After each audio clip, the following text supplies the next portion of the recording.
যদি বৰবাপু জগতৰে গুৰুজনা থকা হলে আজি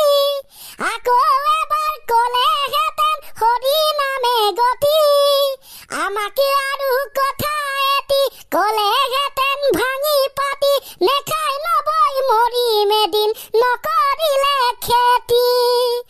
নেখাই নবৈ মৰিম এদিন নকৰিলে খেতি।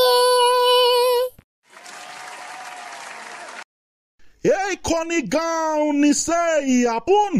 ইয়াতে দেখো জুৰিৰ দাপোন তোমালোকে ধৰিব পাৰিছানে অসমত এতিয়া এটা বিষয় বহুত ট্ৰেণ্ডিঙত চলি আছে সেই বিষয়টোৰ নাম কি?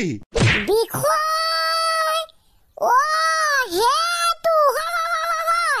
কি হয় কোৱা কোৱা ই বই হেতে নেজানে ছাৰ তুমি নহলে এই চহৰত নুফুলে বগেনভেলিয়া চলি আছে কথা অসমত দিয়া শুদ্ধ উত্তৰ দুম তাকে ছাৰ এতিয়া কি বুলি যে ক'ব লগা থাকিলে তো ক'বই লাগিব বোলে ইনষ্টাগ্ৰাম জিন্দাবাদ আচুৰ্যতা ধন্যবাদ আপুনি গোৱা গানটো সঁচাকৈ বহুত ধুনীয়া আপোনাৰ বাবেহে জানিব পাৰিলো সেই ফুলবিধৰ নাম হেনো বগেনভেলিয়া। আৰে একদম মনৰ কথাটোকে কৈ দিলা তুমি হে একদম মনৰ কথাটোকে কৈ দিলা আজি মই মৰি গলোহেঁতেন কিন্তু মই জনা নাছিলো ভাই সঁচা কথা কৈ দিছো এই ফুলবিধৰ নাম বগেনভেলিয়া বুলি। তেনে যদি গোটেই উপায় দেখোন আমি একেখন নাৱৰে যাত্ৰী আমাৰ লগত যাত্ৰী আপুনিও হয় নেকি কমেণ্ট এটা কৰি দিবচোন। তাৰমানে ই মহাশয় ক'বলৈ বিচাৰিছে আপুনিও এই ফুলবিধৰ নাম বগেনভেলিয়া বুলি হয় বুলি জনা নাছিল নেকি আৰু গানটো শুনাৰ পাছতে ৰিলছ দেখাৰ পাছতে গম পাইছে নেকি যে এই ফুলবিধৰ নাম বগেনভেলিয়া। যদি কথাটো সঁচা তেন্তে কমেণ্ট এটা একদম সঁচাকে কৰিব গাইছ কৰিব সঁচাকে কৰিব দিয়া। ছাৰ আৰু এটা কথা আজি গোটেই বিষয় বগেনভেলিয়া আজি গোটেই অসম বগেনভেলিয়া আজি গোটেই ইনষ্টাগ্ৰামৰ ৰিলছ বগেনভেলিয়া আজি গোটেই হোৱাটছআপ ফেচবুক ইনষ্টাগ্ৰামৰ ষ্টেটাছ বগেনভেলিয়া আমাৰ ক্লাছত বগেনভেলিয়া এটা কবিতা নহওক নে ছাৰ হ'ব লাগিব হয় নাই তাৰমানে লিখি আনিছা পুৰা ফাটাফাটি ছাৰ হয় নে নহয় কবিতাটো শুনাৰ পাছতহে গম পাব আকৌ দেই গাইছ। হ'ব আৰম্ভ কৰা বোলে এটা বগেনভেলিয়াৰ কবিতা। ওকে ছাৰ কবিতাৰ শিৰোনাম বগেনভেলিয়া কবি আমি গোটেই তিনিটা। বগা ৰঙা ফুলা তুমি এবিধ ফুল দেখিবলৈ তুমি বহুত ধুনীয়া তোমাৰ নামটো পিছে জনা নাছিলো আচুৰ্যতাৰ গানটো শুনাৰ পাছতহে জানিলো তোমাৰ নাম হেনো বগেনভেলিয়া। এতিয়া তুমি খুব জনপ্ৰিয় মানুহৰ মুখে মুখে কেৱল তোমাৰ নামৰ শব্দ ফেচবুকতো তুমি হোৱাটছআপতো তুমি ইনষ্টাগ্ৰামতো তুমি সকলোতে তুমি হৈ পৰিলা অক্সিজেনৰ নিচিনা ৱাহ কি যে ধুনীয়া ফুলা তুমি বগেনভেলিয়া। ষ্টেটাছ খুলিলেই দেখো তুমি নহলে এই চহৰত নুফুলে বগেনভেলিয়া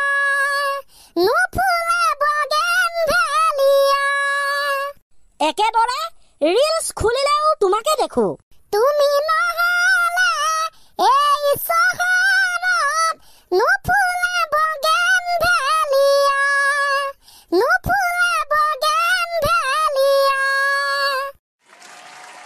হায় কৃষ্ণ হায় ৰাম বগেনভেলিয়া ফুল আমিও চাম। ৱাহ এই কবিতা সঁচাই সাংঘাতিক তুমি কেনেকুৱা পালা কমেণ্ট কৰা মোৰ কিন্তু লাগিছে এই কবিতা সঁচাই ফেণ্টাষ্টিক। ধন্যবাদ ছাৰ।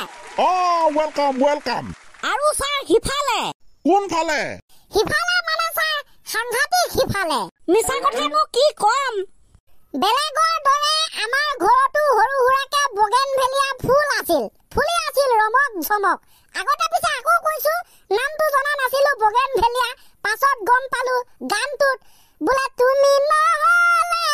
এই চহৰত নুফুলে বগেনভেলিয়া মই বোলো কি আচৰিত তুমি নথকাৰ পাছতো দেখোন আমাৰ ঘৰত বগেনভেলিয়া ফুল ফুলি আছে মই ভাবিলো কিবা এটা অমংগলে দেখা দিছে কাটি পেলালো নহয় বাপ পেকে গোটেই ফুলজোপা তাৰপিছত কি হ'ব ছাৰ মাৰ পৰা বেয়া গালি খাইছো আৰে স্যাৰ নহয় কি গানটোৰ মতে তুমি হলেহে বগেন ভেলিয়া ফুলিব লাগে তুমি নহলে চহৰত বগেন ভেলিয়া দেখোন নুফুলে এটা আমাৰতো কোনো তুমি সুমি নাই জন্ম চাগে হোৱাই নাই তুমি নথকাৰ পাছতো কিয় আমাৰ ঘৰত ইহঁতৰ ঘৰত বগেন ভেলিয়া ফুল ফুলিব কিবা এটা অমংগলে দেখা দিছে কাটি পেলালে সেইকাৰণে কি যে হ'ব আশ্চৰ্য পাত্ৰ এতিয়া বচুৱালেহে বচুৱাও বঢ়িয়া বঢ়িয়া পুৰা ফেণ্টাষ্টিক হয় ছাৰ এইখিনিতে বগেন ভেলিয়া বিষয়টো পৰিসমাপ্তি ঘটাই মেলি এতিয়া ছাৰ বেলেগ এটা কাহিনীহে কওঁ আপোনাক শুনি যাওক মইতো ভালে পাওঁ পুৰা ফেণ্টাষ্টিক কোৱা ওকে ছাৰ মোৰ পৰা আৰম্ভ কৰোঁ দিয়ক বহুত বছৰ আগৰ কথা জেলেঙনি নামৰ এখন গাঁৱত এটা মানুহে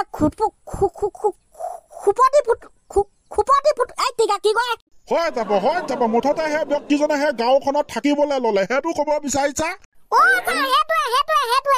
সি এটা আকৌ তাৰ লগত দুটা মুঠতে ছাৰ তিনিটা মানুহ আহিলে আহি মেলি ইটো কাম কৰে সৰু সুৰা ব্যৱসায় আচ্ছা তাৰপিছত কোৱা এদিন বাপেকে মানুহজনে ঘোষণা কৰি দিলে আপোনালোকৰ গাঁৱত দেখোন বান্দৰে সকলো খেতি পথাৰ নষ্ট কৰে গতিকে আপোনালোকে বান্দৰবিলাক ধৰি ধৰি মোক বিক্ৰী কৰি দিয়ক এটা বান্দৰত পাব আপোনালোকে 100 টকা এটা বান্দৰত 100 টকা ছাৰ মানুহবিলাক ফুৰ্তি এতিয়া আৰে বান্দৰে এনে খেতি নষ্ট কৰিছে ইহঁতক দেখোন ধৰি আকৌ বেচিলে পইচা পাম সেই বুলি গোটেই ফুৰ্তিত ধৰা বিক্ৰী কৰে এটা সময়ত ছাৰ বান্দৰ শেষ হং অৱস্থা কেইটামানহে বাকী আছে তাৰপিছত বাকী থকা বান্দৰকেইটা পুৰা টেঙৰ হৈ গ'ল মানুহবিলাকে ধৰিবলৈ বিচাৰে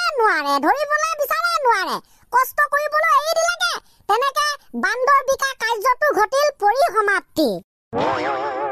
কিন্তু হোৱা নাই গাইছ কাহিনীটো এতিয়া মানুহজনে আকৌ কৈছে আপোনালোকে যেনেকে হ'লেও মোক বান্দৰ বিচাৰি দিয়কে মোক বান্দৰ লাগিলে আপোনালোকক মই 150 টকাকে দিম এটা বান্দৰত তাৰপিছত 150 টকা কোৱা শুনি আকৌ বিচাৰেকে এটি দুটি যেন তেন পাই ধৰি দিয়া 150 টকা পায় আকৌ মানুহজনে কয় আপোনালোকে মোক যেনেকে হ'লেও বান্দৰ ধৰি দিয়ক এইবাৰ মানুহবিলাকে বান্দৰ ধৰিবলৈ পৰা নাই যেনেকেও দুদিন মানৰ পাছত মানুহজন কৰবাত গুচি গ'ল তাৰ লগত অহা দুজন মানুহে এতিয়া এটা বুদ্ধি পাঙিলে আৰু ৰাইজক ক'লে চাওক আপোনালোকে বান্দৰবিলাক বেচিছে কিন্তু বান্দৰবিলাক দেখিছেনে গোটেইবিলাক পিঞ্জৰাতে থৈ দিছে মানুহজন ক'বাত গুচি গ'ল আপোনালোকে আমাৰ পৰা বান্দৰখিনি 200 টকা দি কিনি লওক তাৰ পাছতে যিহেতু মানুহজন আহিব তেতিয়া কি কৰিব বান্দৰ যিহেতু লাগেই সি 400 টকা আপোনালোকে ডিমাণ্ড কৰিব পাই যাব কেনেকুৱা বুদ্ধি চাই লওক আপোনালোকে কথাটো সঁচা নে মিছা ভাবি চাওক বান্দৰ যিহেতু তেখেতক লাগে 200 টকা দি কিনি লওক তাৰপিছত 400 টকাত বেচক মানুহবিলাকো ছাৰ ক'লে নহয় তো কেনেকুৱা হ'ব মজা হ'ব যিহেতু আমাৰ পৰা বান্দৰ কিনিবই এইখিনি নিকিনে আমি থৈ দিমকে 200 টকা কিনিম 400 বেচিম মজা হে বুলি কয় এটা ক'লে মোক 10টা দিয়ক মোক 50টা মোক 60টা হে এখনতো মোক দে তাৰপিছত গোটেই বান্দৰ সোপা 200 টকা দি কিনি লৈ গ'ল এটাতো 250 টকা দি দিছে তথাপি আমাক বান্দৰ লাগে তাৰপিছত চবে আৰু ফুৰ্তি এটা 400 টকাকে বান্দৰ পাম 1 মাহ পাৰ হ'ল 1 বছৰ পাৰ হ'ল মানুহ নাই পাত্তা 3জন মানুহ ক'ত গ'ল আজিলৈকে বান্দৰখিনিক লৈ আশাবাদী আমি 400 টকাত বান্দৰ বেচিম কেনেবাকে সেই তিনিজনে বুদ্ধি ইউজ কৰা নাইতো এক্সেক্টলি ছাৰ 100 টকাত কিনিলে 150 টকাত কিনিলে 200 টকাত বেচি থৈ গ'ল আৰু কিনিবলৈ নাহিলে মানুহবিলাক হ'ল অকৰা গোটেই পইচা লুটি লৈ গ'ল ৰাম কি বুদ্ধি বেয়াকে ঠকিলে দেখোন সেই কথা আৰু টেঙৰ মানুহৰ বিজনেছ কেনেকুৱা পালে জনাব আজিলৈ ইমানে বঢ়িয়া প্ৰথমে বগেন ভেলিয়া তাৰপিছত বান্দৰৰ বিজনেছ মজা ইমানতে আজি খতম কৰি দিওঁ ক্লাছ কেনেকুৱা লাগিলে ক'ব ন